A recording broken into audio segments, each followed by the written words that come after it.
चलिए खबरों की शुरुआत करेंगे बड़ी खबर के साथ, जहां हरियाणा कैबिनेट की बैठक में कई बड़े फैसले लिए गए। दरअसल बैठक में 24 एजेंडे में से 22 को मंजूरी मिल गई है। एक्साइज पॉलिसी को मंत्रिमंडल ने मंजूरी दे दी है। इसके अलावा गौ माता की सुरक्षा के लिए सख्त कानून भी बनाया गया है। गौशाला का बजट 500 करोड़ से ज्यादा किया गया है। 50,000 युवाओं को देंगे रोजगार। इसके अलावा पंचकुला और गुरुग्राम में 2 ग्लोबल हब भी बनाए जाएंगे। शहीद के परिजनों को 1 करोड़ की राशि दी जाएगी। तो बड़ी खबर आपको बता दें, जहां 50,000 युवाओं को रोजगार देने का वादा किया गया है और चूंकि बैठक हुई, बैठक में कई बड़े फैसलों को मंजूरी दी गई है और इस बीच शहीद के परिजनों को 1 करोड़ रुपए की राशि भी देने का ऐलान किया गया है। हरियाणा कैबिनेट की बैठक में कई बड़े फैसले किए गए, जिसमें 24 एजेंडों में से 22 को मंजूरी इस बैठक में मिल गई है, जिसके तहत एक्साइज पॉलिसी को भी मंजूरी मिली है। शहीद के परिजनों को 1 करोड़ रुपए दिए जाएंगे। 2 ग्लोबल हब बनाए जाएंगे। हरियाणा कैबिनेट की बैठक हुई थी, बैठक में बड़े फैसले लिए गए। बता दें कि 24 एजेंडे सामने रखे गए, जिसमें से 22 को मंजूरी दे दी गई है। एक्साइज पॉलिसी को मंत्रिमंडल ने मंजूरी दी है। इसके अलावा गौ माता की सुरक्षा के लिए सख्त कानून बनाया गया है। गौशाला का बजट 500 करोड़ से ज्यादा कर दिया गया है। मंत्रिमंडल की बैठक में कुल 24 एजेंडे वो रखे गए, साथ ही एक विशेष एजेंडा भी रखा गया। इसमें 22 एजेंडे को स्वीकृति मंत्रिमंडल ने दी है। शेष एजेंडों को अगली बैठक की कार्रवाई के लिए रखा गया है।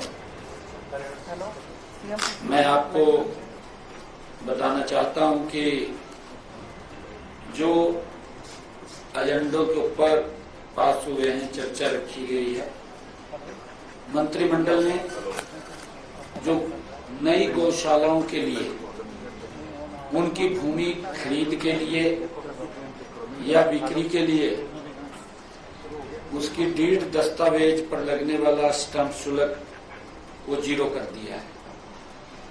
अगर गौशाला के लिए कोई जमीन खरीदना चाहेगा तो उसका कोई पैसा स्टैंप ड्यूटी नहीं लगेगी, उसको माफ किया है। गौशाला सोसाइटी ट्रस्ट के किसी भी सदस्य द्वारा पंजीकृत गौशाला की भूमि का व्यक्तिगत कार्यों और व्यावसायिक उद्देश्यों के लिए उपयोग नहीं होगा, ये भी उसके अंदर कहा गया है। पिछले 10 वर्षों से हमारी सरकार लगातार गौ सेवा, संरक्षण और संवर्धन के लिए अग्रणी भूमिका में काम कर रही है।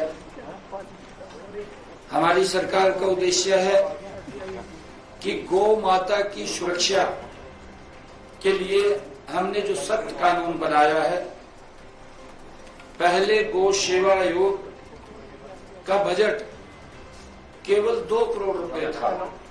अगर हम 2014 से पहले देखें तो गौशालाओं के लिए यह बजट 2 करोड़ रुपए था, जो आज हमने बढ़ा करके 500 करोड़ रुपए से भी ज्यादा। तो एक्साइज पॉलिसी को मंत्रिमंडल ने मंजूरी दे दी है। गौ माता की सुरक्षा के लिए सख्त कानून बनाया गया है। इसके अलावा 500 करोड़ से ज्यादा का बजट गौशालाओं के लिए किया गया है। 50,000 युवाओं को रोजगार देने का प्रावधान भी किया गया है। बता दें कि इसके अलावा पंचकुला और गुरुग्राम में 2 ग्लोबल हब बनाने का फैसला भी लिया गया है। दरअसल हरियाणा कैबिनेट की बड़ी बैठक हुई और इस बैठक में कई बड़े फैसले लिए गए। 24 एजेंडे सामने रखे गए थे, जिसमें से 22 को मंजूरी मिल गई, जिसके तहत गौ माता की सुरक्षा के लिए सख्त कानून बनाया गया। इसके अलावा गौशाला का बजट 500 करोड़ से ज्यादा कर दिया गया। साथ ही साथ 50,000 युवाओं को रोजगार देने का फैसला भी इस बजट में किया गया। पंचकुला और गुरुग्राम में 2 ग्लोबल हब बनाने का फैसला भी लिया गया। शहीद के परिजनों को 1 करोड़ की राशि दी जाएगी। तो लगातार नायब सरकार एक्शन मोड में नजर आ रही है। हाल ही में कैबिनेट की बैठक हुई, जिसमें 24 एजेंडे सामने रखे गए और इन 24 में से 22 एजेंडों को बैठक में मंजूरी दे दी गई है। एक्साइज पॉलिसी को मंजूरी कैबिनेट की तरफ से मिली है। 50,000 युवाओं को रोजगार देने का फैसला लिया गया है। पंचकुला गुरुग्राम में 2 ग्लोबल हब बनाने का फैसला लिया गया। इसके अलावा शहीद के परिजनों को 1 करोड़ राशि दिए जाने का ऐलान भी किया गया है। हरियाणा कैबिनेट की अहम बैठक हुई है, जिसमें कई बड़े फैसले लिए गए हैं।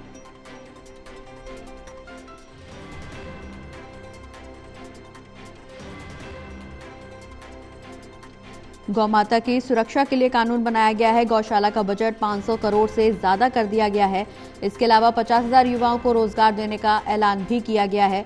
पंचकुला और गुरुग्राम में ग्लोबल हब बनाने का फैसला लिया गया। शहीद के परिजनों को 1 करोड़ राशि देने का भी फैसला इस कैबिनेट की बैठक में लिया गया है।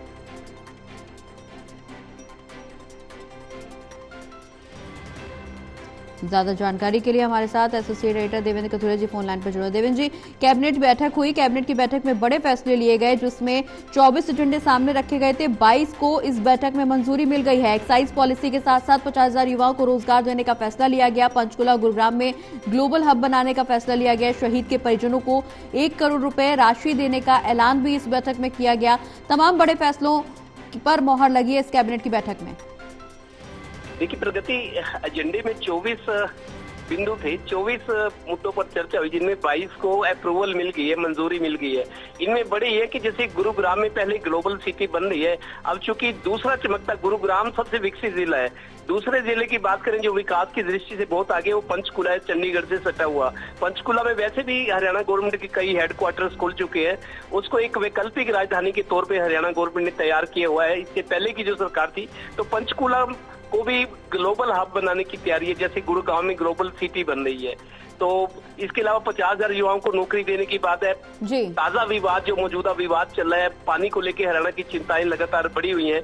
पानीपत मुख्यमंत्री ने पानीपत के बारे में बात की है, कोशिश हो रही है कोई रास्ता निकाला जाए। तो इस तरह के एक्साइज पॉलिसी होती है, अब 2 साल के बाद आती है। एक्साइज पॉलिसी में आप देखिए, जो सरकार को रेवेन्यू आता है, जो खजाने में पैसा आता है, सबसे ज्यादा एक मद ये भी होती है कि एक्साइज पॉलिसी, जो शराब की बिक्री से, शराब के लाइसेंस देते हैं, उससे सरकार को हजारों करोड़ की आमदन होती है। और इस बार कोशिश है कि पिछले साल के मुकाबले ज्यादा आमदन हो, क्योंकि सरकार के खर्चे भी बढ़ रहे हैं। विकास की बात हो, कर्मचारियों को 8वां वेतन आयोग देने की सिफारिशें हुई हैं, तो खर्चे बढ़े हैं, तो आमदन भी सरकार, रेवेन्यू मोबिलाइजेशन पर भी सरकार ध्यान देती है।